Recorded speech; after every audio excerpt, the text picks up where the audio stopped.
So I've been listening to your podcast, your Remarkable People podcast. Yeah, yeah. I loved your resilience one. I want to talk about that. Okay. Because I think that's, I've been doing a lot of mentoring with a lot of a lot of early stage companies and a lot of small businesses, and they are really struggling. And I thought your sort of kick in the pants, no nonsense. I love I see a lot of kumbaya going on out there. Yeah, if you believe in yourself, you won't get sick. Yeah. That's right. As if the virus gives a shit. Yeah. That's right. So I'll just kick off and we'll just dive into it and have a chat. Okay. So hello world, it's Lee Kelson coming to you live from our Gold Coast studio here on behalf of Fire Tech Connect. Fire Tech Connect is an initiative supported by the Australian Federal Government, the Queensland State Government and the Noosa Shire Council. And it's all about driving the adoption of fire technologies. I know we're in this age of the virus, but we're very quickly coming into the age of the catastrophic fire.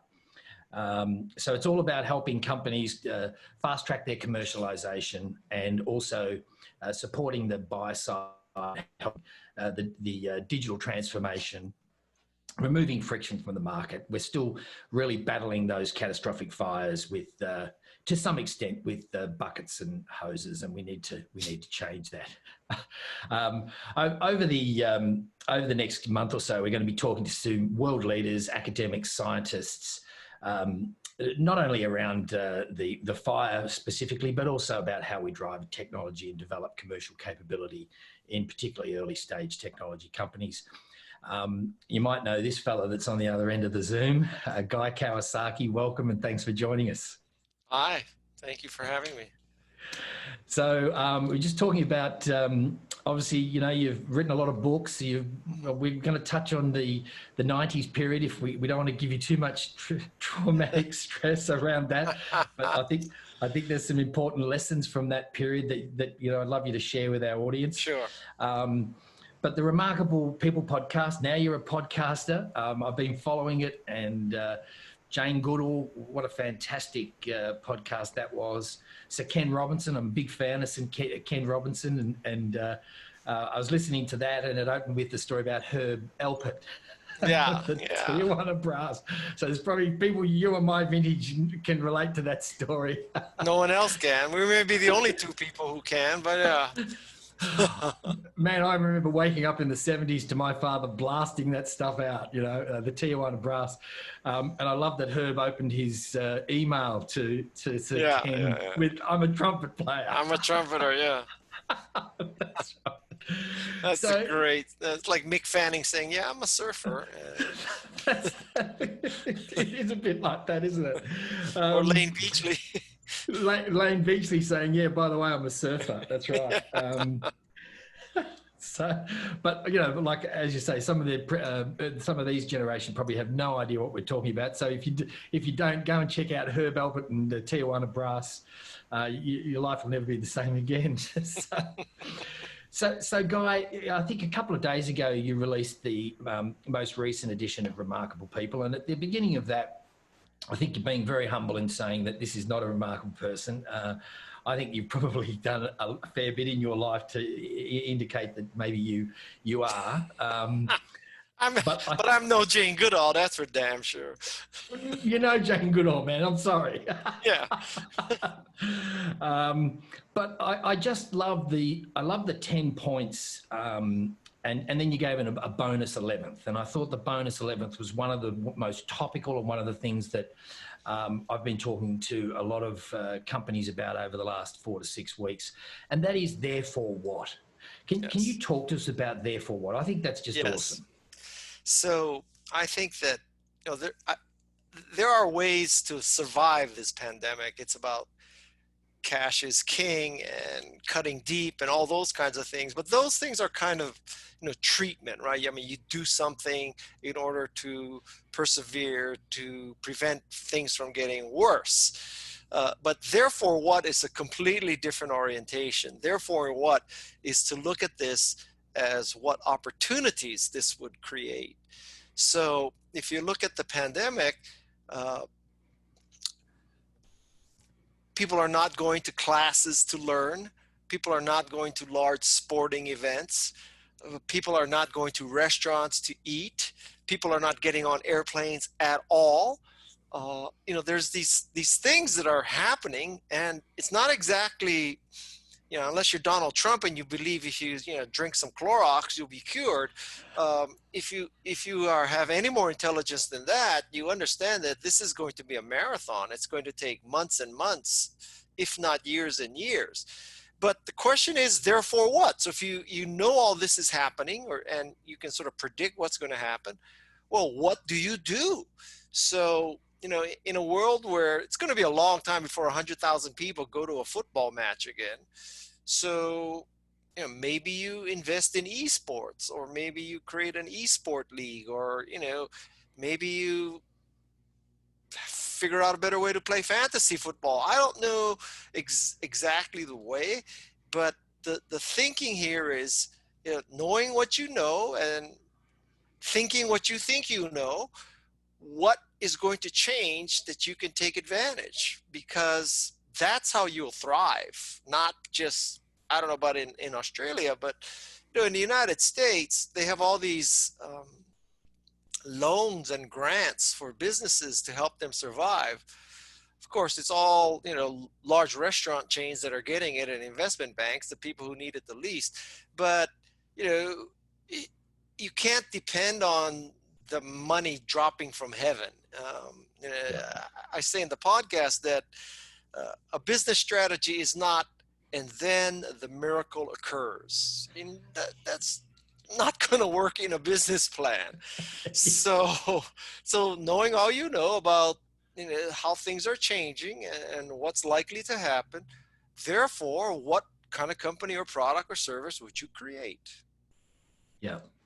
So I suppose it applies when, you talk about the adoption of technology. We've seen things like the, e-commerce. I mean, I remember, being in New York back in 2000 when we were running a .com company, and we were talking about then how e-commerce was going to take over the world. That was 20 years ago now. And to some extent, yes, it has now, but the acceleration of these technologies, it's dragged it forward 2 years, 3 years, 4 years. Zoom, Zoom, for example, Yes. 10 million active users in December, 400 million users active in April, right? That's crazy growth numbers, okay? So, sometimes it's better to be lucky than smart, man. Everyone can win lotto, right? Right. I mean, listen, I don't think the Zoom business plan said, and then the pandemic will happen, fostering adoption. That's right. But if we look back on that spike in the adoption of those technologies from, the diffusion of innovation perspective, we're going to see a big spike there. Economists are going to be saying for years, right? What happened there, Yeah. And if you think about it, so I have not been into a supermarket in 30 days. So for the past 30 days, we've been ordering Instacart once a week. I had to install the app a month ago. I never used Instacart. And I read that Instacart has hired something like 250,000 people, and they're trying to hire another 300,000 people. So just to put that into perspective in my country, saying you're going to hire another 300,000 people is like saying you're going to hire everybody who works in the coal business times 7. Right. That's crazy. That's crazy. Like, it boggles your mind. And yet, we were trying to make coal great again, but Instacart, one company, is hiring 7 times more than the coal industry in the next month. Wrap your mind around that. That's just phenomenal. And I suppose the other side is the education. All of a sudden it's a game changer, isn't it? Are we going to see, is the genie out of the bottle on that stuff? Well, I think the genie's out of the bottle and the genie is procreating. It's an interesting question. Will universities convene again in the fall? Like, is there going to, my daughter is graduating from high school this year. In August, she was intending to go to college. Is that now going to be online? And is it online forever? There's no college experience. 2019 was the last class that ever goes to college? I mean, who knows? Now, at some point there is a vaccine, right? And Yeah. so at some point, yes, there will be this, but I mean, let's say that takes 2 years, because I've never heard of any technology coming early Right. in my career. So let's say Yeah. it's 2 years. So in 2 years of online learning, and then next day you're supposed to go to school. It's, I don't, I can't build a case that 100% of people are going to say, "Yep, let's go to school tomorrow." I mean, My daughter's the same. She's going to college, and she's been, in isolation for 6 weeks, and now they're sort of yeah. saying we're going to start slowly coming back. And she's going, maybe I'll just take the online stuff. So she's been doing a bit of a hybrid thing, right? Is she living at home? She is. Yeah. So yeah, well, at some point she'll get sick of you. I think she's already sick of it. Okay, I was trying to be nice and give you benefit of the doubt, but okay. No. So, yeah, seriously, what happens now? Yeah. And then if you think about it, how do you interview for, okay, first of all, there's got to be jobs, but someday there'll be jobs. And how do you interview for a job anymore? I mean, yeah. it's a whole new skill. Yeah, I mean, and you take that into sort of the potentially stranded assets of infrastructure. We've been building infrastructure to drive people into cities, Yeah. And some would Oops. argue that, oops, right? Yeah. All of a sudden, and I think there's a difference between working remotely and working from home. You can work remotely, and it doesn't necessarily have to be at home. It can be at some sort of a hub or a co-working or a halfway sort of stop place. But all of a sudden, these companies have removed their off their P&L the huge lease costs. Is it going to be hard for those companies to put that back onto the P&L when you've removed it? I don't think they've removed it. I think they're paying for empty buildings. So yeah, the question going forward is, if you're at Apple and you were going to make a Cupertino headquarters that houses 25,000 people, wow, what do you do? I mean, do you assume that there's going to be a vaccine so all 25,000 people are going to come back? Well, that's a good question. I mean, I think, well, it's kind of too early to decide whether it's as effective or less effective or equally effective, because we just haven't adjusted to it yet, right? Yeah. But it may be that after 2 years, we all say to ourselves, like, what was I thinking? For the first 20 years of my career, I was spending 2 hours a day commuting, and like half the time you're in the office bullshitting, and now, I work remotely. I got 2 hours back of my life, and the meetings are as effective. We've adjusted to, now everybody knows how to mute your phone, mute your microphone in Zoom after 2 years, right? That's a learning skill. And it may be that, wow, half the jobs don't have to go back. And then, so now you have this building for 25,000 people, and there's 12,000 people in it. And that has so many ramifications. Yeah. I don't know. Yeah. It's interesting. And so, look, that's a good segue into Apple. I mean, obviously, you were involved in the early days of Apple in the 80s, but then particularly in the 90s where, Apple went through some pretty tough times. Yep.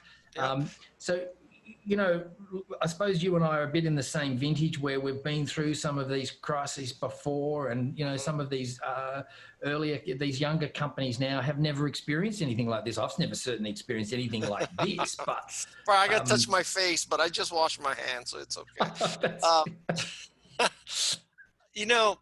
I was there at Apple when it was supposed to die, and we laid off people, and Steve Jobs got fired, and John Scully got fired, and all that. But let me tell you something.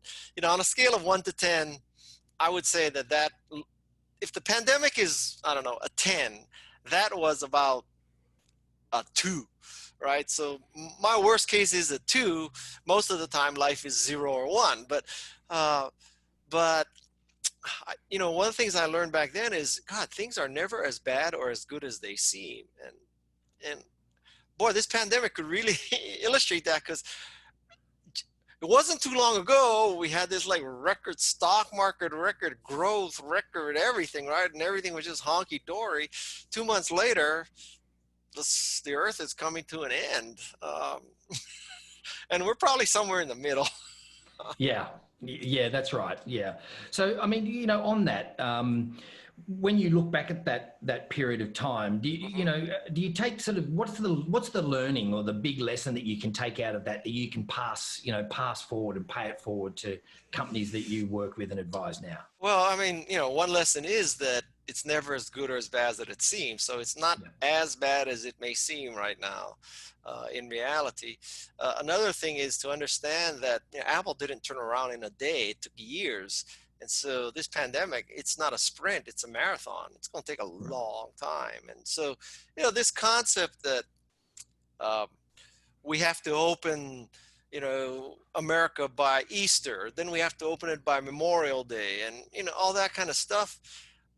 Someday, hopefully I'm still alive, we're going to look back and say, now, what year was it the pandemic? Was it 20 or 19 or 21? Or Like right now we're 22. thinking, yeah, right now we're thinking, oh, we thought we were going to open on Easter. Now it's Memorial Day. So like we know which day to which second. And, Georgia opened last Friday and Florida opened on the following Monday. And we're going to look back and we're going to say, like, what year was that? Then now that's all to support this argument that this too shall end and life goes forward. That's not to belittle the fact that it is painful now. Yeah. And it's one thing where we have the subprime mortgage and there's a housing crisis and all that, but during the housing crisis, it's not like every restaurant closed, every Yeah. gym closed, every Yeah. spa closed, everything closed. That was just the people who got in too deep with houses. May have been a lot of people and a lot of money, but it wasn't no cars on the freeway anymore. No, and just to say that business is going to open doesn't mean people are going to come flooding back. There's got to be some level of comfort and, Yeah, I mean, belief that well, it's going to be I safe. I think there's a false dichotomy that it's either lives or jobs, and you pick one, right? It's either be really conservative and you'll be healthy and alive, or open up business because we need money, and those two are mutually exclusive. It's not clear to me. In America, we had this very famous oil filter advertisement. We had oil filters called Fram, F-R-A-M, Fram oil filters. And the ad was this guy in front of a broken down car, and he's, I guess, talking to a service station guy. And the service station guy says, well, you can pay me now or you can pay me later. In other words, if you buy the filter now, you prevent your engine from falling apart later. Or if you don't buy the filter now and save money, you will be paying for the engine later. So you can pay me now or pay me later. And I Right. think I think to some extent that's what's going on now, that if you don't want to pay now, you want to open up your restaurant and your spa and your beaches now, you're gonna pay later. Yeah. Um, Yeah. it's It's easy for me to interesting. say because I have money enough to live, so I'm not trying to say tough Yeah. luck, but wow, it's not clear to me that you should open. I mean, if you look at the graph of the number of deaths per day or the number of cases per day, it's not going like that yet. I mean, it may not Sure. be going like that anymore, but it sure as hell is not going like that yet. But I Wow. mean, George is going like that still. I mean, Georgia, Yeah. really? What's going on there? Yeah. Yeah.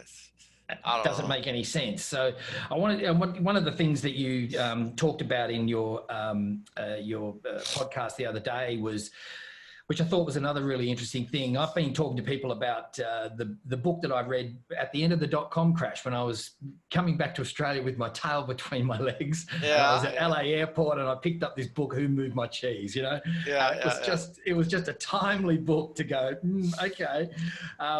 So, again, I got a number of companies sort of in my advisory roster, and some of them are taking the view that they're going to wait and see when everything gets back to normal. And I'm sort of like saying, I don't know whether you're going to be experiencing that normality that you Yeah. think, and then others are off charging out there looking for new opportunities and really trying to find new things that they can do. What do you say to the people that are sort of, bunkering down and going, we're going to wait till it all comes back to normal?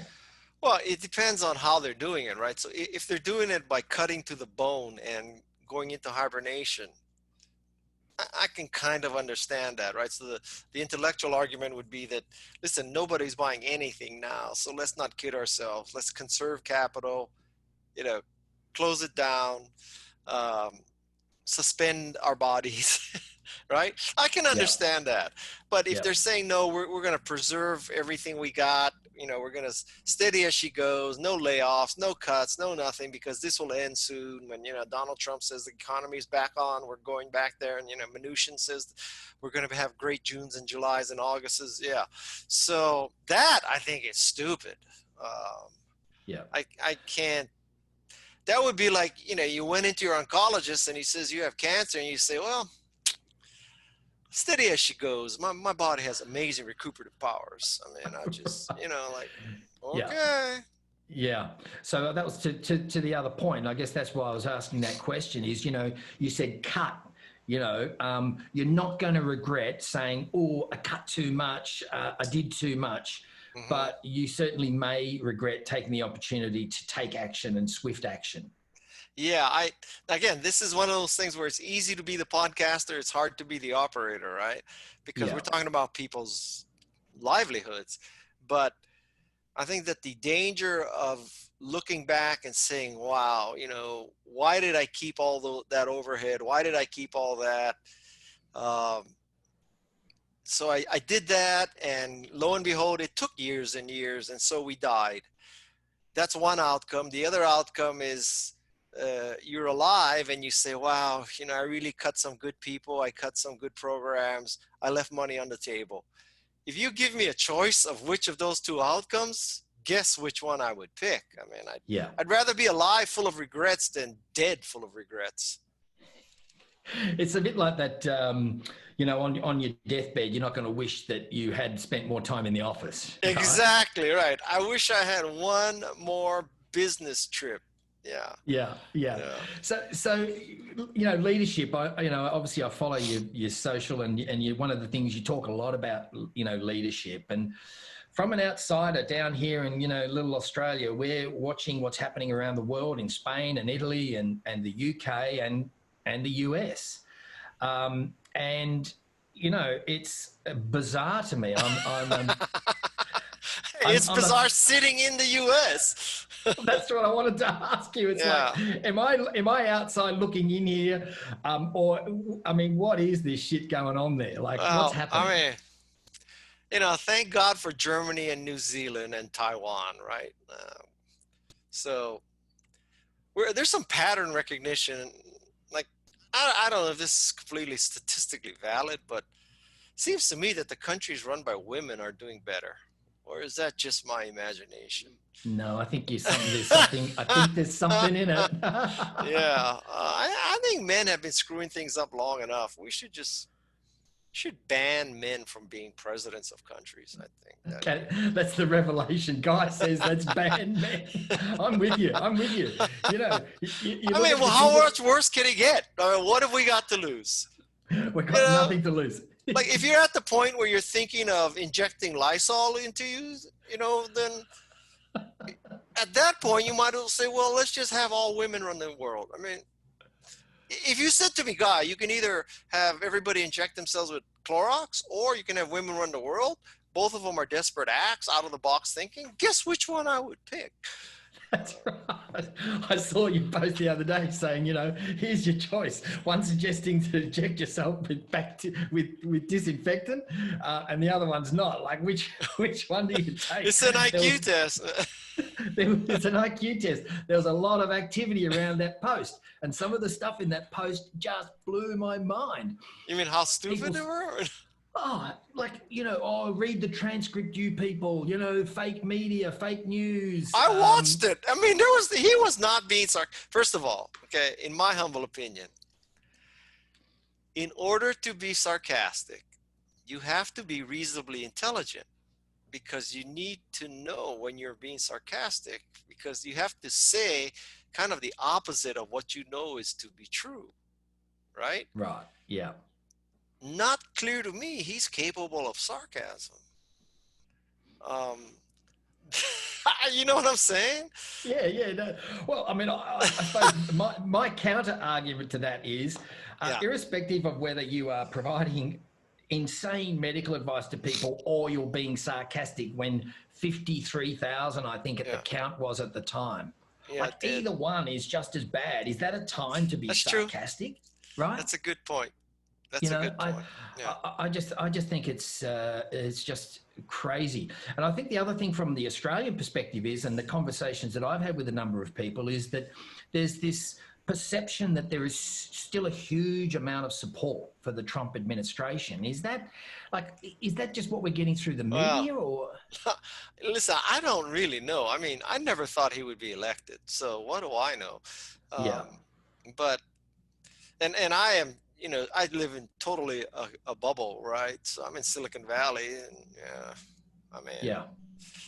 So, uh, I but I yeah, well, if his strong followers continue to hold demonstrations and meet and go to church on Sunday, there will be less Trump followers. I mean, just in terms of health, right? I mean, right, there's flattening the curve and there's thinning the herd. I mean, there's right. wow. I don't. Yeah, it's crazy. So just, talking on Silicon Valley, what's the sense you get in the Valley? Particularly, again, a number of companies were either in the middle of raising money or had Mhm. just raised money and were scaling, foot on the pedal. What I call is scaling into the shitstorm. Yeah. You know, do you put the brakes on? I mean, obviously you got to do something, but Right.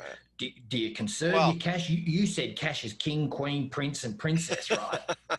well, yeah. I mean, it truly depends what business you're in. So, but if you were funding consumer retail stores, well, it's yeah, it's hard to imagine that now's the time to put the gas pedal down. On the other hand, if you're making virtual tools, online learning, or something, well, yeah, it can't get much better than this. The Instacart and Uber Eats, those kind of things. It, you could not invent a better time for Instacart than right now. I don't, how can you Yeah. say that? And I'm chief evangelist of an Australian company out of Sydney, Australia, named Canva, and uh, we're in the business of empowering people to design graphics to communicate better. So I could build a case that there are probably going to be fewer budgets to make graphics for you, fewer graphic designers around, fewer, all that kind of stuff. So now is the time that Yeah. it's a great time. I mean, you learn how Yeah. to make your own graphics and be self-reliant. So here's one of my examples. I'm the chairman of an advisory board for a company called Sunny Street, and they Mm-hmm. provide outreach medical services to the vulnerable and homeless. Mm-hmm. And in order to do that and to access our medical benefits system, they need to be able to provide a GP in order to bill, because we can bill for our medical, the GPs can bill, and they've been challenged with logistics, because how do you get to vulnerable people? They're Yeah, transient. It's and there's an element of risk. I mean, you're going out sure. into these unknown territories. So about 4 weeks ago, the government here rolled out widely the telehealth facility. Mm-hmm. And so very quickly, we've been working with that organisation to transpose them into a telemedicine business. And all of a sudden, we're running virtual clinics, and the logistics and challenges with that model have basically evaporated now. We've got Yeah. a path to scale. Surprisingly, a lot of vulnerable and homeless either have access to video phone, mobile phone, or access to video. We can now centralise the medical provision.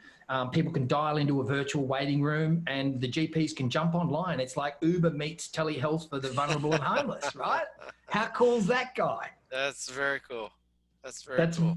that is to my mind, that's an opportunity that comes out of it. But quickly, what was impressive for me was the co-founders were moved so quickly and embraced that Mm-hmm. change and just rolled it out, no nonsense, and get on with it.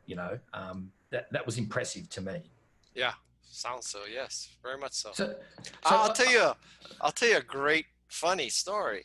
So there's an animal sanctuary near my house called Sweet Farm, and this goes back to the if therefore what. So everybody knows that these corporate Zoom meetings are boring, right? And painful to attend.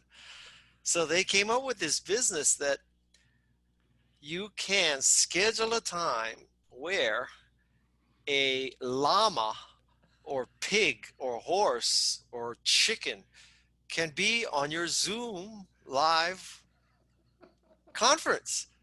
Yeah. So, they call it goat to meeting. So I was like hilarious. I mean, the goat's not going to be there for the whole 2 hour weekly update, but to start off a meeting with a goat or a llama, that's pretty damn, probably has better ideas than some of the managers. But anyway, so, that's a therefore what idea. yeah, that's a very interesting. How do they monetize that? They charge per No, goat? you charge. They charge $65 for an appearance or whatever it is. Wow, Oh, that's yeah. amazing. And what's the uptake on that been like? Seriously? I have no idea, but who cares? It sounded great. So the other thing, obviously, I'm involved in trying to drive this fire technology program down Oh, I'm here. so tired. Sorry. So that's all right, man. I'm boring you. No, you're not. So We need a llama here. we need to get a llama. So one of the challenges that we've found as we've been working through trying to say, we had these catastrophic fires here in Australia, Yes. as did you in California, right? And Not we've like been working yours. Yeah. not like ours. These were crazy fires. But one of the things that came out of that was, how can we do better? It's almost like a therefore what. Yeah. Okay. Yeah. So what comes out of that, and what has come out of that is really quite amazing. Of the lack of technology adoption, and as I've been talking to these companies that are working in robotics and artificial intelligence and predictive analytics and early detection with satellite systems, and then I talk to these companies, and then I speak to my wife, and she says, why aren't we using this stuff, right? uh, that's the $64,000 question. And Yeah. we've still got people in crow's nest towers with binoculars spotting fires, yet we've got all these satellites up there. There's sort of bureaucratic inertia in adopting technologies. Yeah, sure, we're adopting some, but there's a whole raft of other technologies. So it seems a little frustrating that we're not adopting, What's, just in broad terms, from an adoption of technology, what's been your observation over the years, and what are the Well, inhibitors to the adoption? listen, as an American, I do not feel the right to criticize any other country's operation right now. Okay, let's just put that on the table because we're not exactly leading the world No, and in, it's not a open criticism. thinking and in No, innovation. no. Uh, No, and it's not to be critical. It's really just to sort of try and understand, if we've got these technologies out there and we have use cases in the management and prediction of catastrophic fire events, why is it taking so long, or why are we slow to adopt these? It's a little bit like the climate change sort of discussion, yeah, right? I think it's because until the crisis is in your face, you don't know or think you're in a crisis, right? And it Right. takes something like this. I mean, this pandemic, boy, if we don't come out of this pandemic with a better medical system, or at least the goal to have a better medical system, we should just give up, right? I Yeah. mean, what could be more shocking than how can the United States not have testing and gowns and masks and ventilators? Like, how is that possible? The richest country in the world. How can that be true? And uh, You like know, states are bidding against themselves for masks. I mean, like, what kind of freaking third world whatever bullshit is that? I don't understand that at all. Look, I suppose, on that, I have seen, President Trump a number of times say, some people believe in testing, some states don't. It's like, I didn't know there was a sort of a belief or non-belief. It's like, Yeah. isn't it a fact that if you test, you can isolate and you can react? I mean, isn't that the idea? Well, but in January or February, he said there's 5 cases in the U.S. and we got it covered, right? I don't. Crazy. And I suppose the other juxtaposition I see from watching the US media is Governor Cuomo in New York. Yeah. I mean, there's amazing leadership, amazing clarity of message to the people, the transparency. I saw his press conference last night where he had his slides and he was going through meticulously through the detail, the plans, the transparency there. You know, maybe our friend Donald can learn something Learn from that. something? Well, first, I mean, Donald is the guy who's drawing on the weather map with his Sharpie how the storm is going to go to Georgia. I mean, oh God, I don't, like I have one possible explanation for this whole situation. Okay. It's that we're all living in an experimental simulation and there's a higher power, and this higher power has this little like terrarium. So we're living in this terrarium, and this higher power, he or she wakes up one day and says, let's put a nationalistic president in charge of the largest part of the terrarium. Let's see what happens. That goes on and on. And then the simulator, the scientist, he or she says, let's inject a disease and see how the terrarium reacts. And then let's have that person say that disinfectant cures it. And let's see what happens. It's a simulation. In Men in Black at the end where they open the box and they look out and they're inside a box. And yeah, right. Now, that is, I asked Steven Pinker, a Harvard psychologist, could we really be in a simulation? He said, no, but man, that is one explanation. You have to admit, you cannot make this shit up. I mean, you cannot make this shit up. So we watch with interest. I suppose, as a contrast in Australia, I think, probably early on reacted a little slowly. We shut our borders down super quick, not just to Chinese nationals and let tens of thousands of others in. We actually shut them down. We put people into mandatory 14-day quarantine. I think yesterday we had 9 reported cases of COVID-19. really? And we've done a lot to shut it down, but the Australian people are now being asked to, jump on and download the COVID Safe app. Yeah. And there's been a lot of conversation about totalitarianism and, Big Brother's watching and everything else. I'm like, Facebook and Google know more about you than this government app is. Like, what's your view around that privacy issue that everyone's now going on about?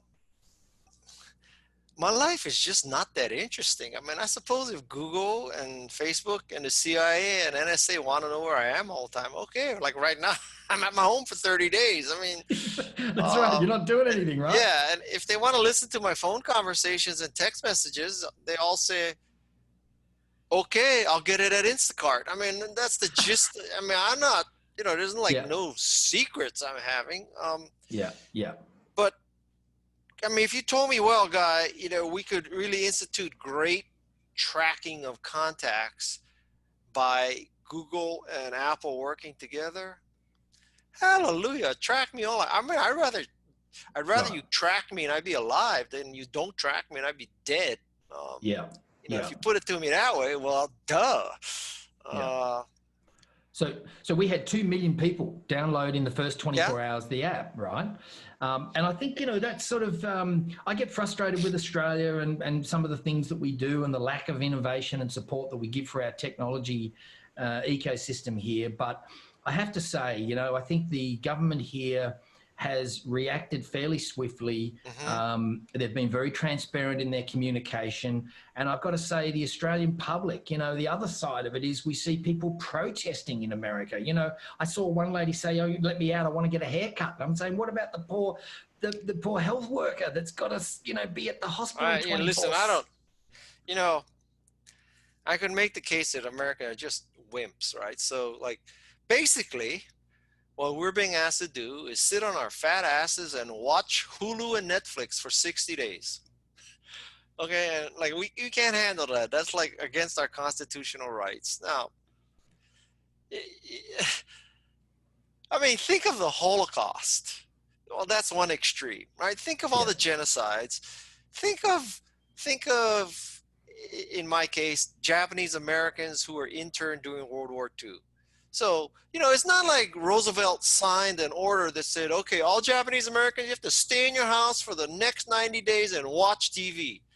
He pulled them out of their houses and stuck them in these camps. Yeah. Okay. But that's not as bad as the Holocaust. I mean, obviously, the Holocaust is at the other extreme, right? But so we have today in America,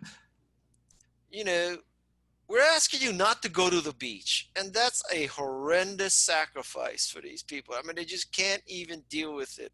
Yeah. God forbid they were interned during World War II or killed in World War II. Yeah, so in context, it's a very small sacrifice to not get a haircut for a couple of months, not go to the beach. Right. Like, we're not asking a lot. It's like if we said to all Australians, okay, you cannot have a flat white for 3 months. I mean, well, that's what I think. That's what I think. When I watch what's happening around the world, and particularly in the US, we've done a pretty good job, the Australians. They have bandied together. I think that's part of our culture. It's like, there is a bit of an argument about whether we should download this app or not. I'm like you. I'm saying, you know what? My life isn't that interesting. If you want to track me, track me. If it's going to help save someone's life and it's going to shut this pandemic down and fast track our economy to get back on its feet, why are we having this ridiculous argument? It's a time to sort of that ideology. To me, it's time to put the ideology aside. I would make the case that the people who are most vehemently opposed to being tracked have the dullest lives. I mean, it's like inversely related, That's right. What, you're afraid that Tim Cook is going to know that you went to a porn shop? I mean, you think Tim Cook is laying there saying, oh, that guy went to a porn shop right now. I know. Like, what's he going to do? Like, he could give a rat's ass if you're at a porn shop. How did we get on this? Anyway, so, but listen, from an American point of view, vis-a-vis Australia, everybody has to vote, right?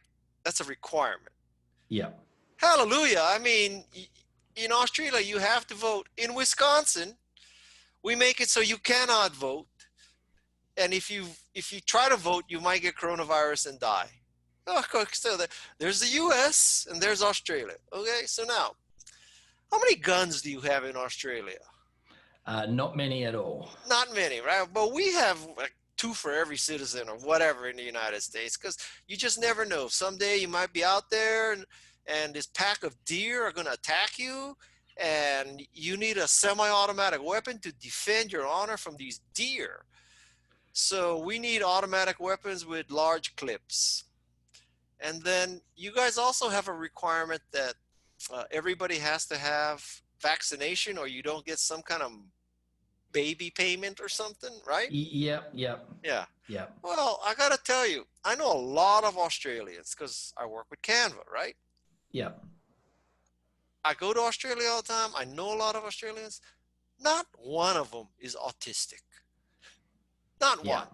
So, Yeah. It's interesting, isn't it? Australia has a lot of great stuff, man. I think we do. And I think that's what's made me proud of watching what's happened over the last couple of months here. People really have heeded the warning. They've shut down, like there's been a few outbreaks of parties and a few people, doing the wrong thing or whatever. But overwhelmingly, we've sort of locked down and said, okay, you know what, we're going to suck it up. and we're going to do the right thing. And we aren't out protesting, and we certainly aren't out protesting with our semi-automatic and automatic weapons because we don't have any. You got Vegemite. Yeah, man, that's nothing to be proud of. Do you eat that? No, seriously, do you eat that? You know, as a kid, it was like a rite of passage, you know, but now, you know, not really. You know where Vegemite came from? It was like, I think it was the Second World War when there was food shortages, and it was out of factories that was, you know, I think the manufacturing offcast of beef manufacturing or beef processing or something like that. That's you sure you're not talking about Spam? No, I think Spam came out of the same period. But I love Spam, but no thanks on Vegemite, man. I don't know. But Spam's a real Hawaiian thing, isn't it? Yeah. It's a delicacy. Everywhere I went in Hawaii, it's like they're going, you know, grilled spam, this, spam, that. I'm saying, man, is this the same spam? Well, one of the people I just published his interview was Andrew Zimmern. Yeah, I saw Bizarre it. Yeah. Foods. Yeah. He hates Spam. My God, that's the only thing wrong with Andrew Zimmern. He hates Spam. I never see anybody who hates Spam as much as Andrew Zimmern. So, yeah. I listened to half of his podcast last night, actually. So listen, Guy, fantastic for your time. Thanks for talking with us. Sure. Stay safe to you and your family, and all the best. And let's hope once we get through the pandemic and the crisis, we can, you know, get through the next one, which is, you know, the I next don't know.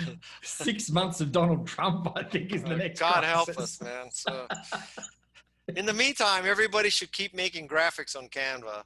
If you just wake up in the morning, turn on my podcast, and make graphics on Canva. Yeah, that would be a perfect day. I would highly recommend your podcast. You have got some remarkable people. The Jane Goodall one was sensational. And, you know, so Ken Robinson, the other one, which I thought was sensational as well. Yeah. So I'd encourage anyone to go and listen to the Remarkable People podcast and check out Canva as well if you haven't. We know Canva pretty well down here. But Guy Kawasaki, all righty. Thanks for your time. We'll talk to you soon, mate. Thank you. Take care. Bye-bye. Bye.